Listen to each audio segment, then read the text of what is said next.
Hello, everyone. This is the HeartNet Flow Show walkthrough. We're presenting HeartNet's Flow Show to you three ways. The first way is the video walkthrough that we're doing right now with commentary. Second way is HeartNet's main points are broken out on the right-hand side. They'll also be on the screen while we do this, and the original format is at the bottom. His report today is really a cursory run through of a bigger report entitled The World in 2030, which is a thematic report. We have that as well. That'll go out in an email tomorrow after we take a look at it ourselves. Some of the ideas he talks about here today in this report, other than the thematic comments, are he touches on the Twin Peaks theme again. And I think he's looking at a rotational potential identified. Well, you'll see when we get to it. He believes that bonds and gold will do well going forward, as they both do well in big down moves. I'm not sure what he sees there, but we'll go through that. The last 3 weeks we've been talking about, he seems to have been skipping breadth, American exceptionalism, out of big stocks, broadening market, and then over to emerging markets. But he had been, minimizing the breadth part recently.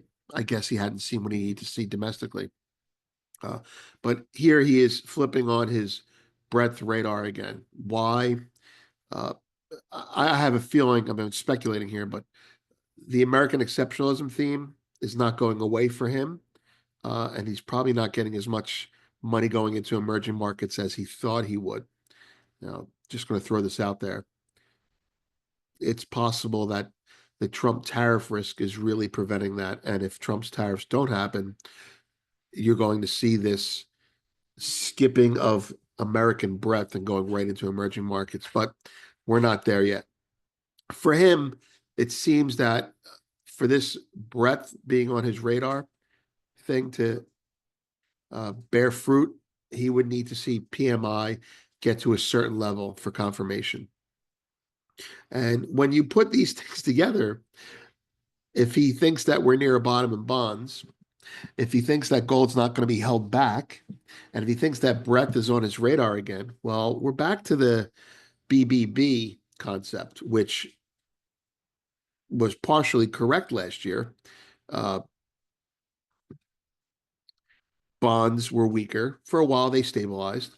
Bullion was stronger, and breadth actually started to materialize. I remember that, and then just kind of fell flat on its face. But anyway,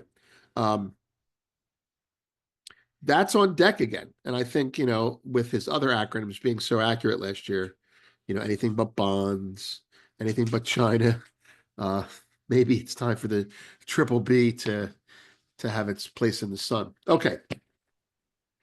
So let's go. Let's start on it. I'll try and keep the right-hand side parallel with the left-hand side, but the pictures are going to render better on the right-hand side. So I'll try and pull those up contextually next to the words on the left-hand side. Scores on the doors. I'm sorry, the flow show. Stocks make the world go round. Scores on the doors. Crypto 8.7%, gold 4.8%, commodities 4.5%, stocks 3.7%, oil 3.3%, high yield bonds 0.9%, cash 0.3%, investment grade bonds flat, government bonds minus 0.2%, and US dollar minus 0.4% year to date. You can make the case looking at that that's the beginning of stagflation. You could also make the case that it's tariff-based, right? If you look at that, it's very tariff-based, with the dollar just coming off its highs. Next, the biggest picture, stocks make the world go round.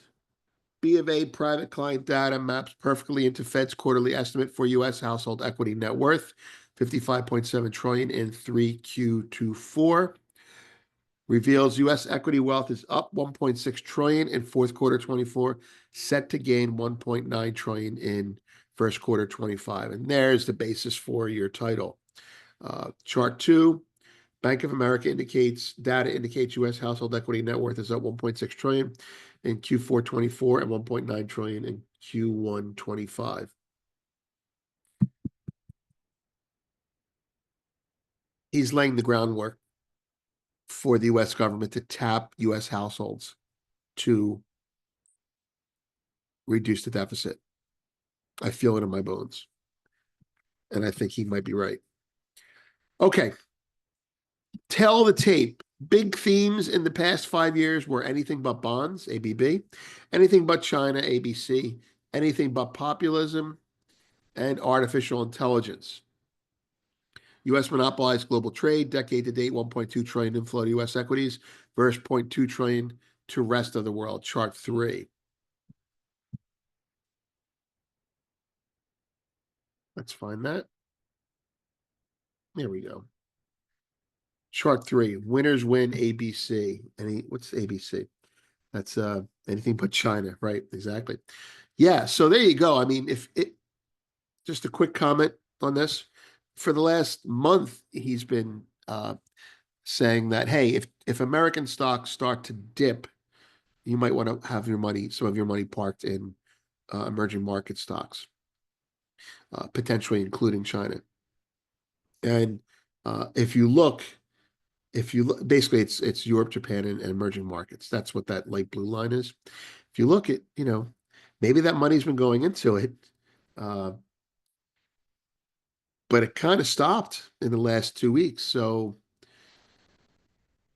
it looks to me like the flows are not matching the concerns that he has had, and so he's probably adjusting his handicapping based on the flows predicting the actual concerns. Okay. The price is right. I'm sorry. For the Bank of America Big Ten themes in the past 10 years, I'm 10 oh boy. Sorry. Bank of America Big Ten themes in the next 5 years. That's the world in 2030. We have that. It's an expanded version of his main point today. Moving on. The price is right. Potential twin peaks in bond yields, 5% on a 30-year U.S. Treasury, chart 4. U.S. dollar, chart 5. Risk on catalyst if gold is greater than 2,800. Chart 6. New York Stock Exchange greater than 20,500. Chart 7. Equity breadth still poor. SPW divided by SPX and ACWX divided by SPX are pinned to their lows, but global PMIs are starting to rise. Greater than 50, chart 8. Monetary policy divergence equals better breadth. Okay. Let me set the charts up for this. Working backwards on the charts, chart 8. Breadth expansion awaits macro confirmation. That's his point. So if we're going to get breadth, whether it be international or just domestic, he's looking for global PMIs to get above 50. He uses these quite well as a handicapping tool. PMIs tend to lead economic moves because it's purchasing managers buying stuff so they can create finished goods. So it's a stock up for raw materials. And commodities are higher. So it's possible that he's in the process of getting serious confirmation on that. Here are the 4 charts associated with the Twin Peaks theme. He started a week or two ago with the Twin Peaks in U.S. Treasury yields. And there you have it. He's saying we're virtually at a Twin Peak. And that's certainly, technically speaking, something to pay attention to if you're looking for the next inflection point for a move. So bond yields are on their highs. That's the first Twin Peak. The dollar is on its highs. It's a Twin Peak. It may not be the Twin Peak, but it's certainly a Twin Peak. However, gold is not on its Twin Peak. You can make the case that it is, but he's identifying it as such. We might get that next week, the way things are going. And stocks are not on their Twin Peak. Again, this is very artistic. You can look at that chart and see something entirely different but that's what he's seeing. Now, there's another way to present this. I put it together. Hopefully, it renders well. I might have to make this a lot bigger. Let's see. There we go. All right, so there's chart 4, 5, 6, and 7. Without getting into the technicals of it, I just want to go through the story behind it. If you want to look at these markets as cyclical or taking turns leading, you could argue, I don't know if he's arguing that yet. I haven't read this far that yet, but I think this is what he's about to argue.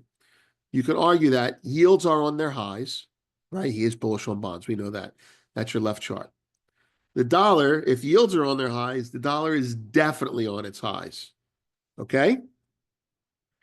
If yields are on their highs, and if the dollar is on its highs, then gold might not be on its highs. Here's my point. Gold has done very well despite a strong dollar and despite higher bond yields. When, not if, when, we don't know when, but when bond yields start to drop and the dollar starts to drop based on the last 6 months' performance, you could easily make the argument, and you'd be wrong, but you could easily make the argument, well, if gold went up during a strong dollar and during high yields, then it will go down the other way. It makes sense in a regression to the mean situation. But we're not in that kind of regression to the mean.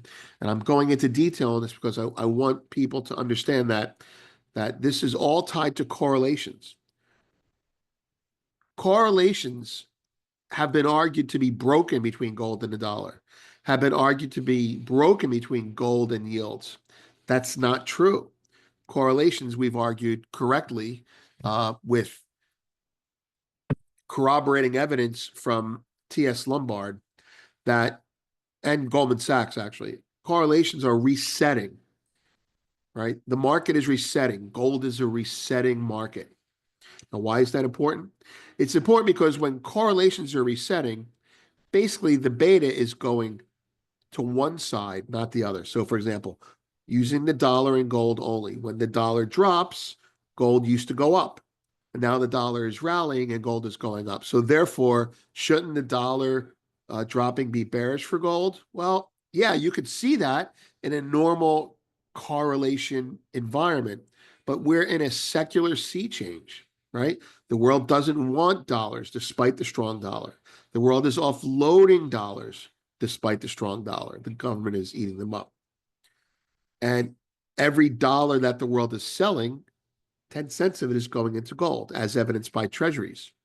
Okay? So when the dollar weakens and bonds rally again, is that because the world wants treasuries? That did they stop wanting gold? Do they trust us again all of a sudden? No. No.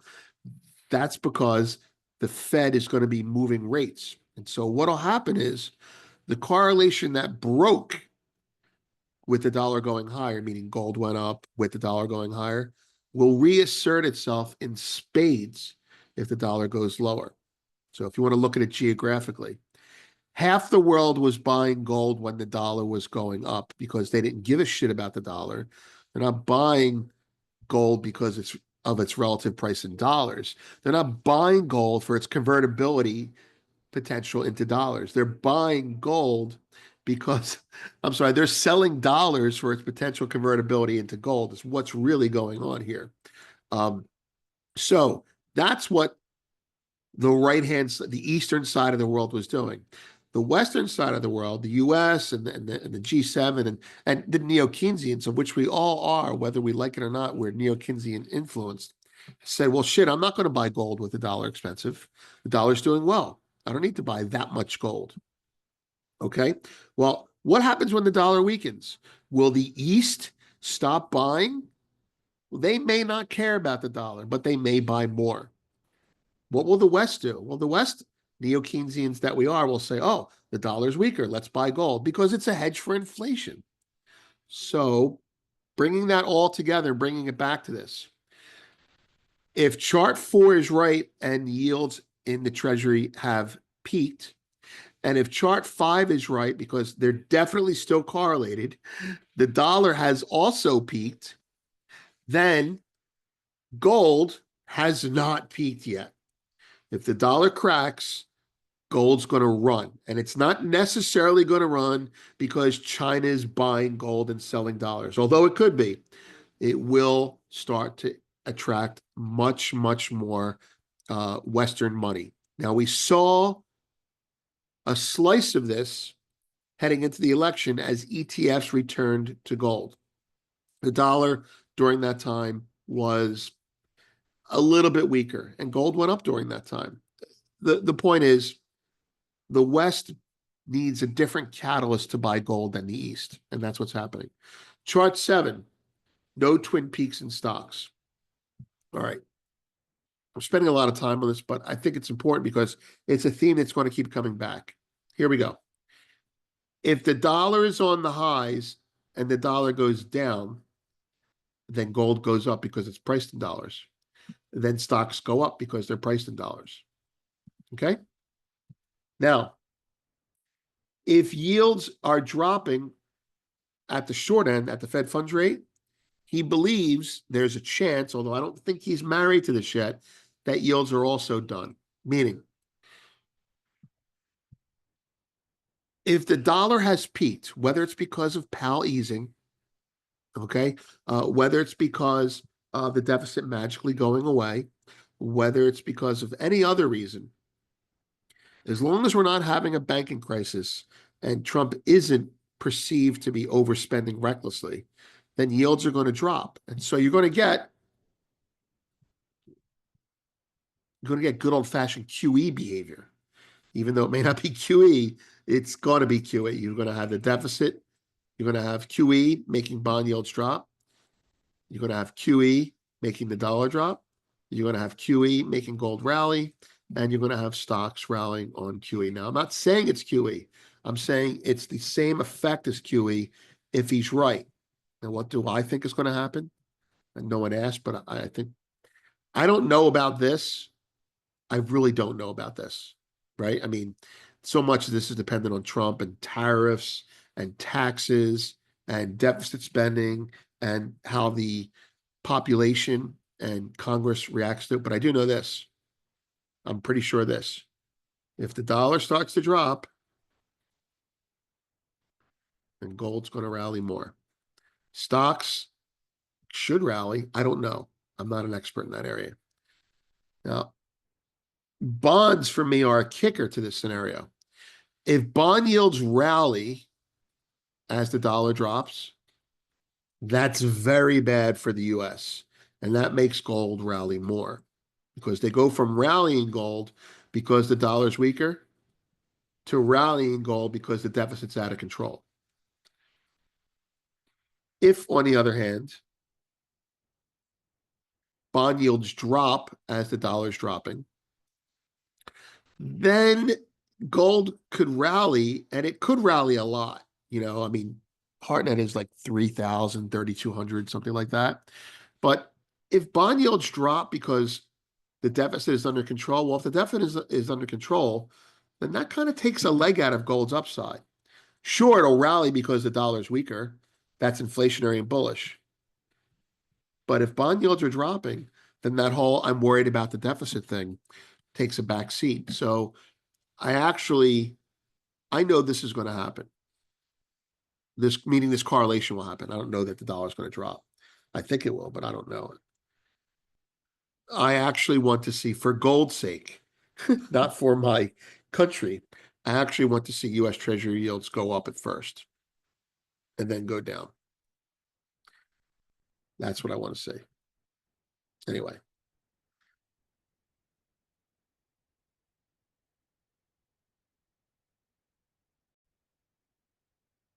So that's my story. And I think this is important for gold. I believe very simply that if the dollar remains strong, gold is going to be susceptible to 2% downside moves randomly. And I believe that the East is hoping for that. And by hoping for it, They want a chance to buy a dip. I do believe that I know that the central banks are still buying. The question is, how price sensitive are they? And I believe they're becoming a little bit price sensitive.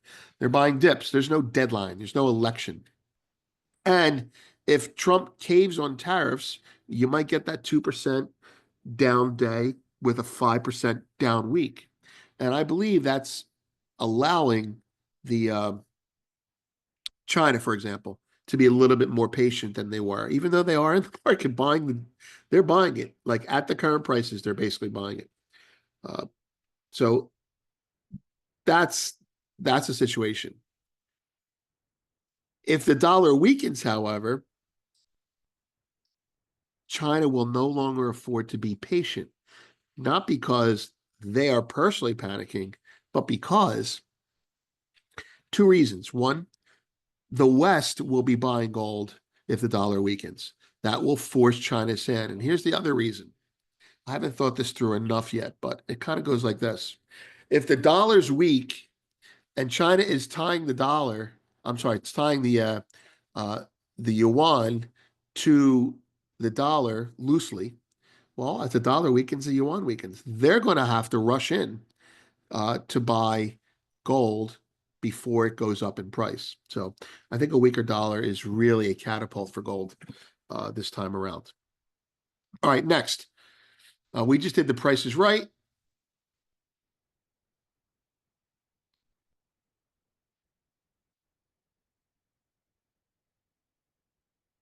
Weekly flows, they're there.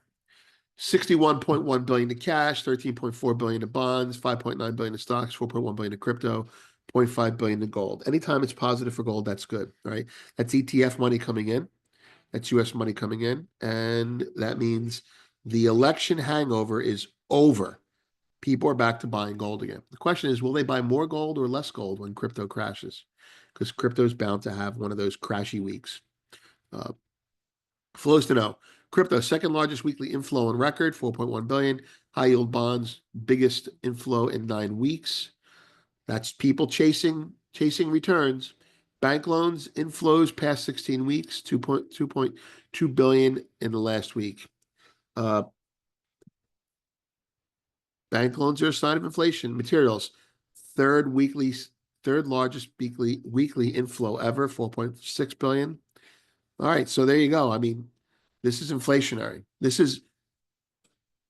I actually mean this. This is the good kind of inflation, meaning stuff is being bought and paid for to allegedly rebuild the economy. All right.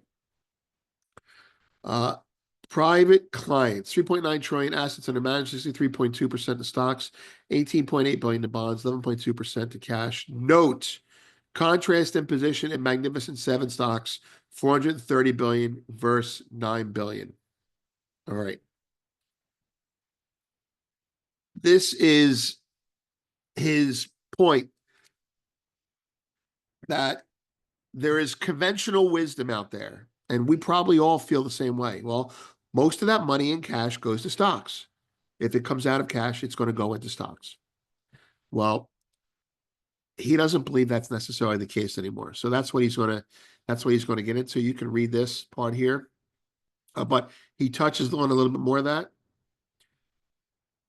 January survey, we also sent that out. We'll see that. We'll send that out again. Reaffirmed global asset allocation skew to U.S. exceptionals. Investors 1.2 standard deviation overweight U.S. stocks relative to 25-year history. Top two most crowded trades are long Magnificent Seven and long U.S. dollar. There you go. That says sell the dollar and or buy gold. And it says get out of the Magnificent Seven and put into something else. He's going to tie this all together with all the cash on the sidelines. He's going to say there's a shit ton of cash on the sidelines, right? Everyone is long the Magnificent Seven. The gold to Magnificent Seven ratio is ridiculous. People are going to put more money into gold, especially if bonds rally, right? Than they would into the Magnificent Seven. Gold is kind of in a Goldilocks position, according to him. All right. So anyway, FMS showed biggest investor fears.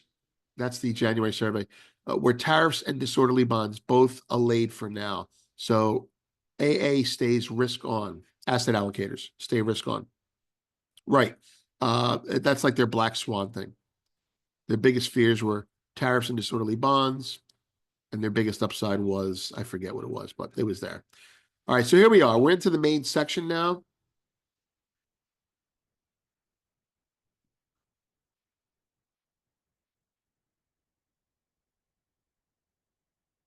Not many charts in the main section, just one table.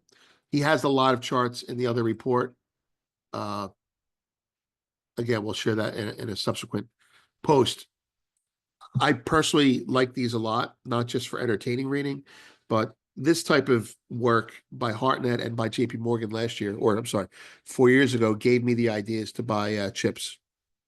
And I mentioned that to uh, several times. I don't do a lot of equity concept recommendations, but the big picture was buy chips and forget about NVIDIA. That was just luck.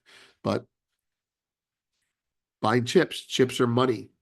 Chips are technology. Chips are the oil for the West now, and we need to invest in those because having a superior chip makes you a low cost producer of a product.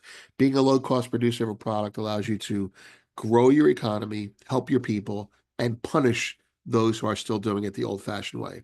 If you're using oil and they're using whale oil, well, your economy is going to be better than theirs. And so chips are the new oil if you can hang on to them. All right, so let's go through the 10 themes. I'll keep the commentary to a minimum. Quote, technology is eating the world. Agentic AI plus reasoning plus rich simulations plus embodied AI equals Industry 6.0, which is minimizing human intervention. At one point, Hartnett said AI is inflationary because when this happens, there's going to be a higher unemployment. You're going to have UBI. AI equals UBI. He's not talking about it now, but I agree with him. Two, peak monopoly. Dominance of the Magnificent Seven peaks as AI benefits broaden and politics pressures mega caps via taxation and regulation. That's an interesting point. Uh, the Magnificent Seven peaks in their exclusivity economically, not necessarily stock price. And AI benefits is basically a decentralization and broadening of the economy. It's a democratization of of uh, of economic ability, kind of like a 3D printer, right? And then government will also pressure mega caps via taxation and regulation.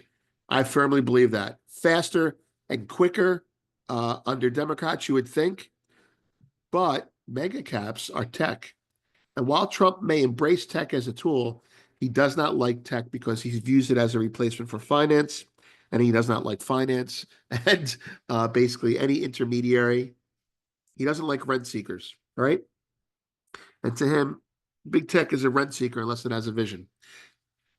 Next, three, digital insecurity, ending the decade with the quote death end quote of privacy, job market disruption, 10 deep fakes for every person on the planet, and cybercrime as the third largest GDP in the world. Let me think about this.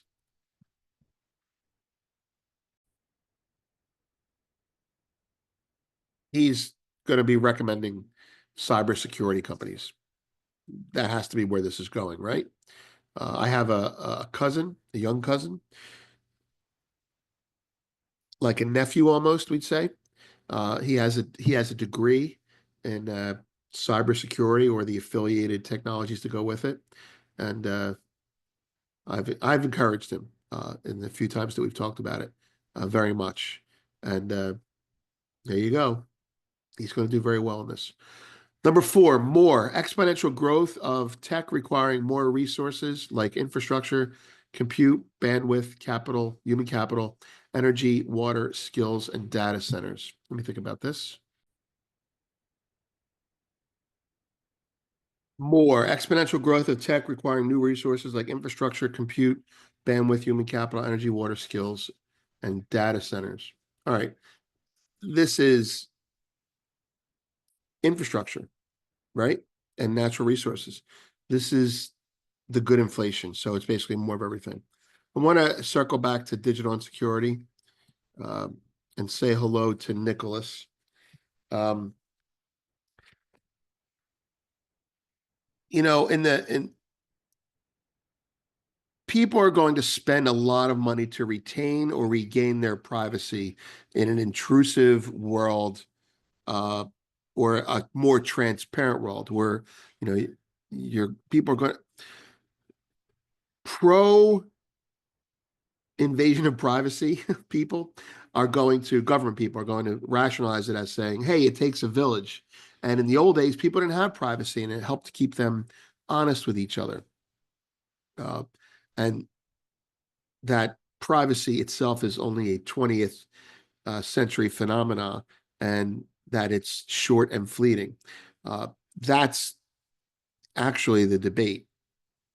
I don't think it's a debate, but the Hillary Clintons of the world will say to you, hey, privacy is overrated. We need to have transparency so people can police themselves. And that's fine.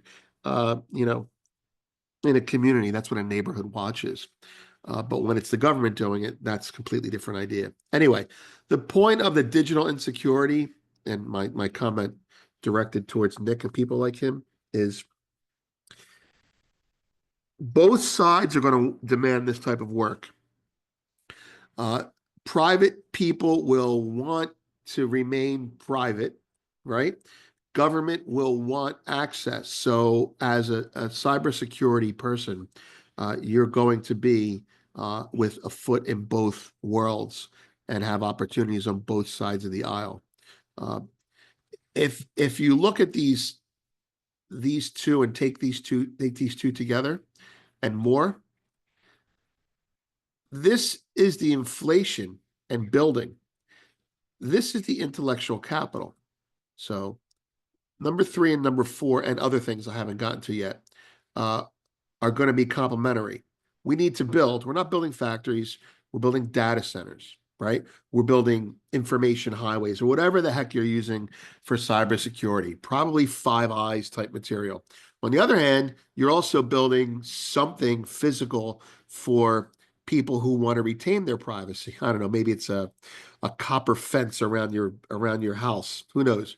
But anyway, uh, I think three and four are uh, are the same thing. All right, moving on. Rebuilding everything. So 94 trillion of US of funding is needed by 2040 to rebuild aging assets and expand the infrastructure supporting tech. Okay, we've been hearing this story since the 90s. Okay. Uh, and it will be rebuilt, but not with the mandate that this will be rebuilt. What's being rebuilt is going to tell you what to invest in, right? The fact that things are being rebuilt in terms of equities, the fact that things are being rebuilt tells you that you need to own natural resources or the tech that implements those natural resources. All right, move on. Number six, the end of ABB, self-driven and market-imposed era of government fiscal excess ends, reversing the primal anything but bonds theme in asset markets. This is not a fit. Wow. Look, we're in the biggest bear market in bonds since, whenever, the third big bear market.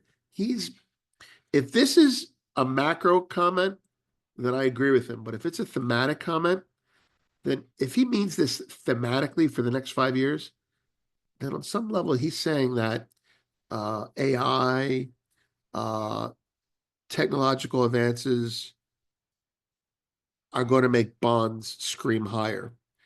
Because the bear market in bonds would end because deflation would be a risk uh, uh, economically, right? I'm not sure what I think. If I were to speak with him, which I do not, uh, I would say that, well, if this is a macro statement, I'm with you, but the fact that you have it under a thematic section, right? The fact that you have it under thematic section says to me you're saying that the bear market for bonds might actually be over already. It sounds like he's changing his handicapping of how uh, AI and its cousins are going to revolutionize business. Let's see. And I don't mean that in a he's flip flopping. I mean maybe he's reading something that we'll have to check that other report out. All right. Populism. Incumbents were voted out of in 26 of 32 elections in 24. Populism means less globalization, immigration, and central bank independence. Yeah.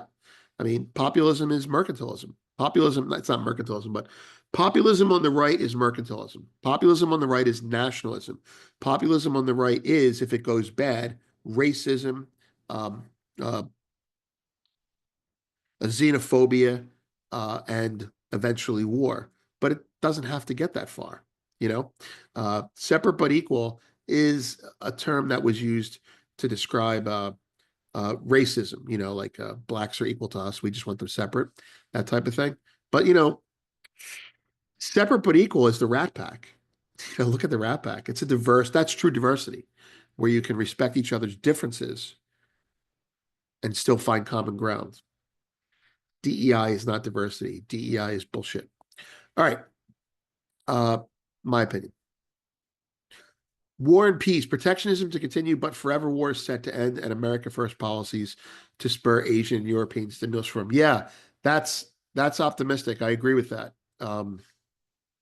Uh, Protectionism is going to increase because we don't trust each other. But it seems like we've learned enough from the first two world wars that as we're doing protectionism, let's make sure we have someone on the speed dial to make sure it doesn't become a war. And we're all going to our corners, to our neutral corners, and retooling our economies right now. That's what's happening. Let's make sure no one gets left out. And if someone gets left out, you end up having a world war. And nations are getting left out, you know, right now, but they seem to be it seems to be placid right now. World War I was started because of the end of globalism. That's just a fact. Serbia got left out in the receding globalism, and so anti-state anarchism took root, and then an assassin went out and killed someone. So it's not because of an assassination; it's because the world deglobalized. Anyway. 9, rise of the Zoomers and Boomers. U.S. Boomers' net worth is around 80% of the world GDP. In 2030, over 65s and Gen Zers could spend 28 trillion combined. All right. That's just math. That's demographics. The world is demographics. Health is the new wealth. By the way, that's going to be taxed somehow, meaning boomer money. Health is the new wealth. 10 million global health worker shortage by 2030, aging population, stretching resources, solution is the infusion of technology and biology. You know, 15 years ago, they were able to centralize operations in one centralized hospital and have that person perform the surgery in 5 or 6 different locations using remote controlled robotics. So, whether they're doing that or not, I don't know, but I know that it's available. I know that it's ready. And imagine this with AI. It's going to hurt some people, but by the same token, it's going to help the larger group. All right, source of funds.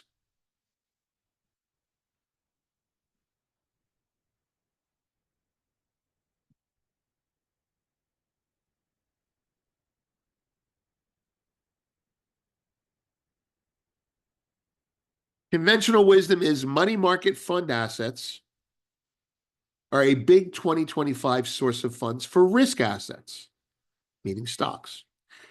He believes that conventional wisdom is likely disappointed, will be disappointed, because history shows that MMFA flows, money market funds, continue for 9 months after the first Fed cut for 9 months, i.e., peak money market funds asset under management in June 25, and past 2 cycles of big Fed easing in 09 and 20 saw sharp drop in money market funds, but bonds and gold were the big beneficiaries. Right. This is the hidden gem. Okay. This is why you look at those 4 peak charts, at least I do, and I say, okay, I agree with this on the correlation aspect, but where's the data that corroborates this? Like where's all this cash going to go into? Why would they not buy the dip in stocks? Why would they not take their money out of cash and put it into a junk bond, and his point is, if you go back in 2009 and 2020, that cash, when it came out of cash, went into bonds and gold. Okay, there's gold and there's bonds. Now, of course, it went into equities as well. Loans stopped happening. It's interesting because '09 is the great financial crisis. After the great financial crisis, meaning after the crisis, how did the money get deployed? I remember this. Gold did very well. Remember, gold 20,000, 2011, gold 2000, and silver 2011, 2012. It went into things that said, too much QE. And 2020, where did the money go? It went into gold. Now, why didn't it go into equities? I'll tell you why. Because these two events were calamitous for the economy. And anybody who was long stocks was scared to death and did not believe the market would rally. Consequently, the money didn't go into risky assets because it shook the world. I remember talking to people with, 80% of their net worth in stocks, saying, what should I do? On the lows, like with the S&P at 680, saying to me, should I buy puts? And I'm like, oh my God, now? Anyway, and these were successful doctors. Anyway, he's saying that the conventional wisdom says money market asset money goes out of cash and into stocks. And I'm going to say that that's true, right? What's also true is that if there's a big event, that none of that money is going to go into stocks. That's also very true. So the conventional wisdom may be 8 times out of 10, that money goes into stocks. 2 times out of 10, that money goes into gold and bonds. And it goes into that because stocks are overbought, because stocks are the cause of the concern. And it goes into that because the Fed reacts to the calamity by printing. And they're going to do it again. They're going to do it again. So you're praying for another COVID event, non-lethal COVID event.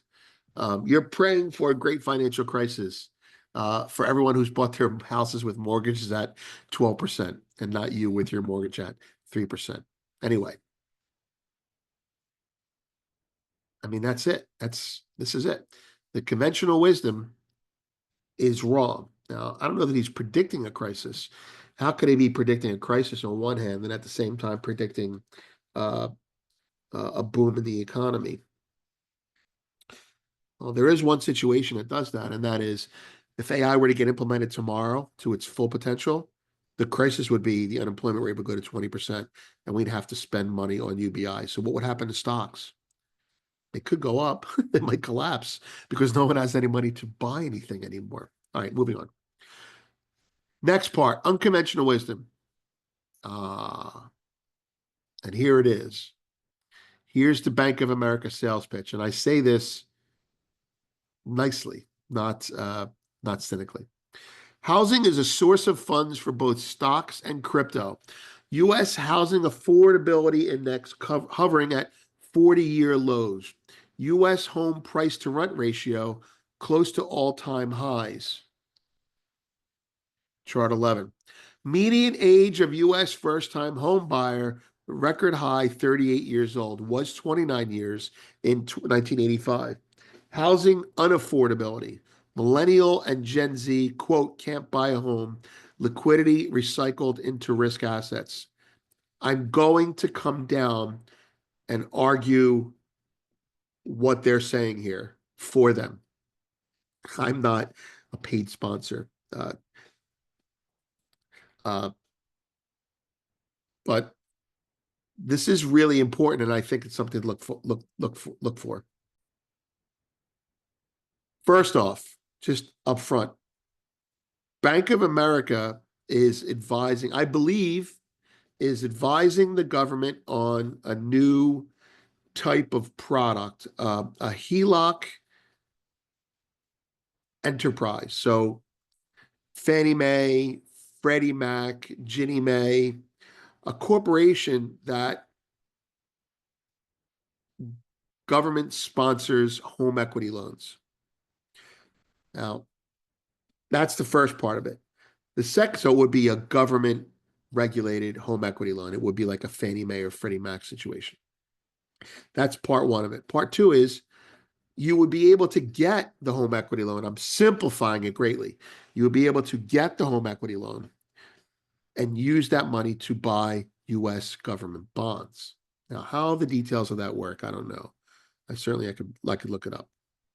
But basically, the concept is we will let you tap your home equity loan, your home equity, at a very, very, very low rate. Let's call it zero. If you take that money and put it into US government bonds, making 5%. Okay. Think about that. You're a homeowner, you're 70, you have $500,000 in your home. You're an average homeowner, right? You have a house that's worth, say, $300,000, and you have it in cash and it's sitting there. And you say, you know what? I don't mind taking that money out and putting it into US bonds. Now let's take it to the very rich person, right? You have a home, you have a home equity loan. You take the home equity loan at 0%. You put that money in US treasuries. You take those treasuries and you margin them to buy stocks. I mean, look, this is really a good idea. Okay. And the math makes sense. The concept makes sense. Here's what I mean by the math and the concept together. What has been the piggy bank for US citizens for the last 100 years? Their home. And when we have economic problems in the past, we were rescued or stabilized by allowing people to tap their piggy bank for home equity loans. And using that home equity loan money, they bought stocks and they bought crypto. Now, I'm speaking as Uncle Sam's advocate here. We need you to tap that money and buy government bonds. And you say to me as an American libertarian, you say, screw that. They don't yield enough.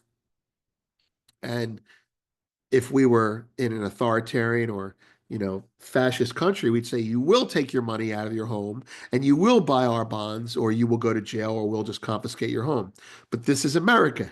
We're going to say, all right, we're going to make it economically viable for you to do that. We're going to incentivize for you to do that. 5% is not enough. What would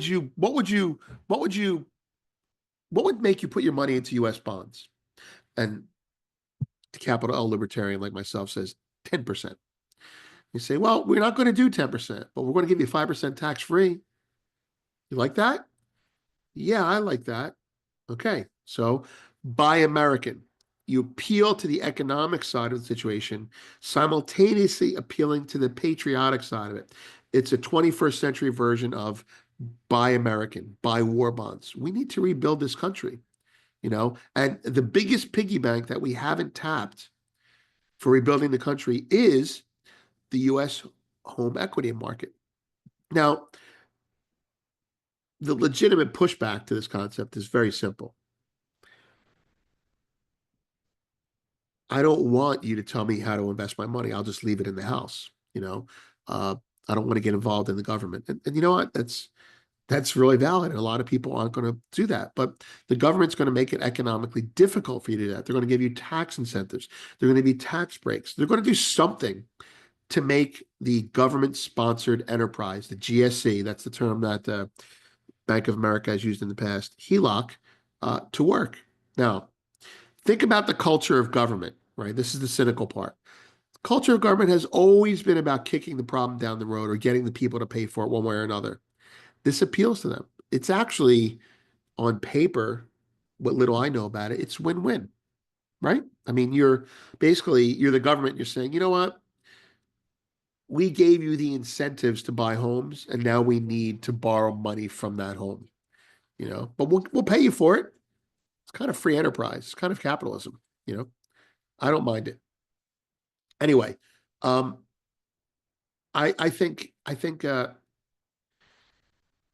I think this is being talked about. It has to be talked about. It has to be done uh, if we can't get rates down, right? And if we can get rates down, look, why did you buy a home? Your home is your nest egg, right? And you don't want it to be violated as a nest egg. Fine, buy government bonds. What, you think you're going to have a house if the U.S. government fails? Yeah, I understand.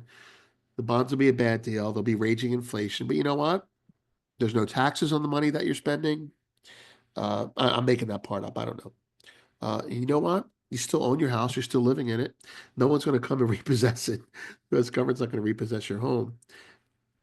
Controls inflation, keeps the money out of the market, and uh, will actually stabilize your home. Prices will come down from this, but it will stabilize your home.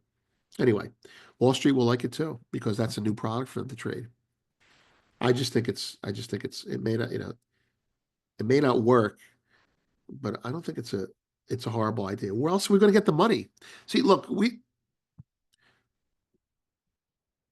the reason I paid so much attention to this, at least as much as I can, is because about a year ago, I read a piece and we wrote a piece about where are we going to get the money for people to buy our bonds. It was a very good piece by Credit Agricole, and I broke it down and I read it and I think I did a podcast on it as well. And the point was, if foreigners aren't going to buy any more of our bonds, then we have to self-finance to keep our deficit going while we build our way out of it. Well, how are we going to self-finance? Well, we need to force Americans to buy bonds. Well, how are we going to do that? Well, you raise reserve requirements for banks. They have to own more treasuries. You do all these little, mechanical capital controls type of things to make bonds be held. For example, they could be telling people to park them in Tether and buy Bitcoin with them. I mean, it's the same idea. Here, take these bonds and you can buy Bitcoin with them because they're parked in Tether. It's insane, but the new buyer of treasuries is Bitcoin, when you think about it that way. It's kind of like an inverted um, accounting method. So why not just say, you know, let's just buy bonds, let's tap home equity to self-finance our next monstrous expansion. And I believe it has to be looked into, but I believe that's something that's very feasible. If that isn't, just prepare yourself. If that's announced, if something like that is announced, what happens? What happens? Do stocks go up or down? I don't know. Uh, do bonds go up or down? I don't know. Do houses? I don't know what happens, but I do know this. Uh, our deficit gets reduced in a heartbeat, right? We self-finance. We can like we can give the world a finger and say, you know what? We have the resources, we have the intellectual capital, and we have the people that are willing to invest in America. Go fuck yourself. We don't need you. And that's where I come down on Trump's side on this. All right. Moving on. Virtuous cycle. US economy exceptionally sensitive to asset prices, chart 12. Oh, one more thing. You know, Hartnett is also saying implicitly, why not sell the highs for a change? Why not sell the highs in US homes, meaning I own a home, I'll take a loan and I'll buy the lows in bonds. Why not do that? Why not sell the highs in home values, right? And buy the lows in bonds? Why not? What's wrong with that? It's, it makes a lot of sense. Anyway, I'm not interviewing for a job at Bank of America. All right, virtuous cycle. U.S. economy is exceptionally sensitive to asset prices, chart 12. Higher equity net worth equals more wealth that either supports consumption or recycled into risk assets. U.S. household equity net worth is 55.7 trillion in Q3 Q24. Right, he mentioned this up top. Fed releases Q4 24 data in March, but BOA private client equity holdings data maps perfectly into Fed estimate of U.S. household net worth, reveals equity wealth rose 1.6 trillion in Q4 24 and set to gain 1.9 trillion in Q1 25. Chart 2, that's the chart that he started the whole thing over. I think I put it there again. All right. So the uh, the dark blue line, that's their prediction, and the blue bar, That's the actual government data. So they're pretty spot on, you know. Uh, and well, it's going to uptick. Self-fulfilling catalyst for US exceptionalism. That's right. Unlock the value of homes, but make sure they're not buying fucking crypto with it this time. And what you'll probably do is you'll probably make homes drop in price a little bit. People will be able to afford homes. Meanwhile, uh, our bond market would rally. You know what? I'm going to go out on a limb. He has been so bullish on bonds for the past 2 months with little success. And he has been, what's the word I'm looking for? He has been hyper aware that the US economy is sensitive to asset prices as opposed to cash flows. You know, it's kind of like a what's the word I'm looking for? The wealth effect. I feel richer. I spend more money. You know, when you put those two things together, you keep the economy going in a material way, in a changeover way, by tapping that home equity. I'm just saying, look, if he's bullish bonds, if he's bullish bonds and he's not right, at least not yet, right?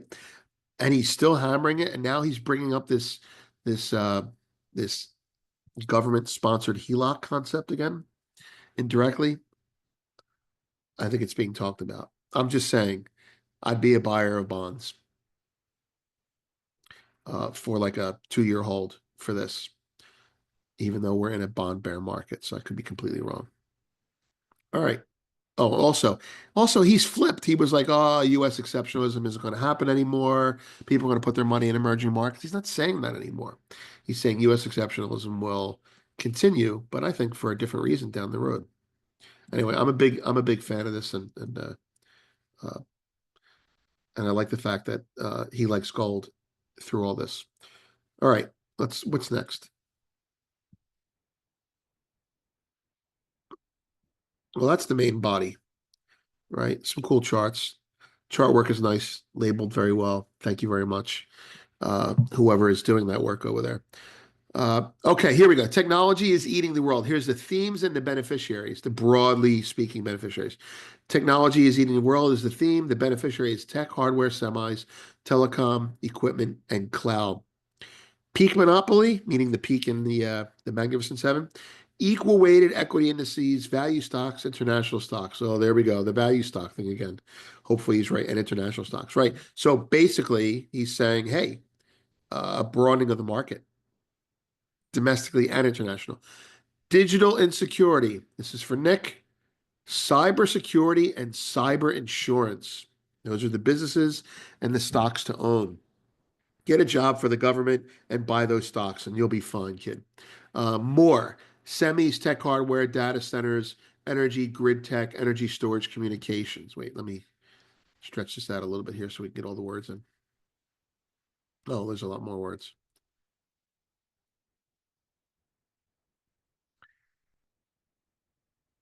Rebuilding everything, right? This is the old school rebuilding. Infrastructure, materials, industrials, automation, utilities, building products, construction, transportation. The end of ABB, bonds, REITs, commercial real estate, small cap stocks.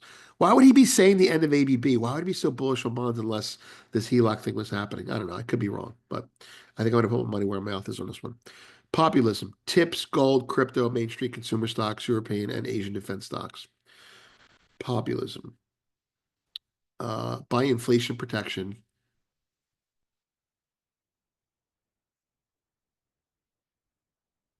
Okay, so here's European populism. We have to protect ourselves. You know, uh, we better buy our own stocks. And tips and gold, that's inflation. If AI kicks in, we're going to have to take care of unemployment. Mainstream consumer stocks, that ties in with the broadening.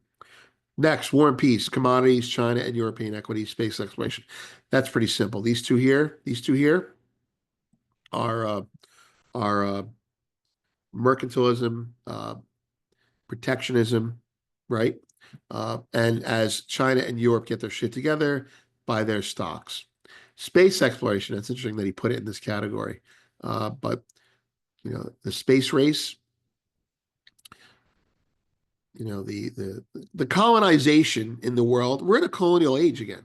The colonialism is literal colonialism, not virtual or financial colonialism, is the Arctic Circle. That's what Greenland's about, right? And space. I mean, space isn't just a hobby. Satellites in space are going to determine commerce in the US. Musk knows this. And it's already been stated indirectly, but it's already been stated that between the Earth and the Moon, the US is going to protect like they're protecting business. And then outside the moon, it's going to be basically NASA territory. Like we'll go out of I mean, this is it. It's going to happen. It's no joke. Rise of the Zoomers and Boomers. That's demographics. It's kind of a barbell trade. Own the aging stocks: healthcare, hearing aids, dental care, vision care, biotech, pharma, genomics. I've heard that forever, but maybe it's time. Aged care and healthcare REITs, finance management. Jesus, gets longer. Financials, life insurance, asset management, consumer, travel, beauty, leisure. It's almost like he expects the Zoomers to be investing in these stocks to take care of the Boomers. All right. So that's for the aging. Gen Z, new media, big tech, consumer, luxury, leisure, e-commerce, wellness, beauty, pets, gaming, and we'll see. Doesn't sound like something he would say. Health is the new wealth. Pharma, biotech, consumer nutrition, beauty, sports. Yeah, sure, sure. This is probably what the rich people will be doing. You know, I'm buying a cryogenic freezer uh, for my body for the week. There's the rest of it. You can see that. That's it. I obviously thoroughly enjoyed this because when he gets really big picture and it involves bonds and gold, I think there's something there. Hope you enjoyed it. Have a great day.